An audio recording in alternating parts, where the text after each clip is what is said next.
X is equals to √2 + 1 whole power 1/3 అయితే వాడికి ఏం కావాలంటమ్మా అప్పుడు x³ - 1/x³ కావాలంట. Okay good.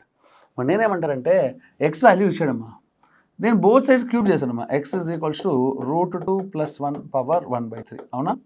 క్యూబింగ్ అని బోత్ సైడ్స్ చేస్తే x³ ఈజ్ ఈక్వల్ టు ఏమవుతుందమ్మా, దీన్ని క్యూబ్ చేశాను దీన్ని కూడా క్యూబ్ చేస్తే వీళ్ళిద్దరు క్యాన్సిల్ అయిపోతారు అవునా కదా. అంటే ఎంత అవుతుందమ్మా √2 + 1 x³ వచ్చేసింది. నీకు x³ - 1/x³ కావాల్సింది అంటే 1/x³ కూడా కావాలిగా. Okay let's go with 1/x³.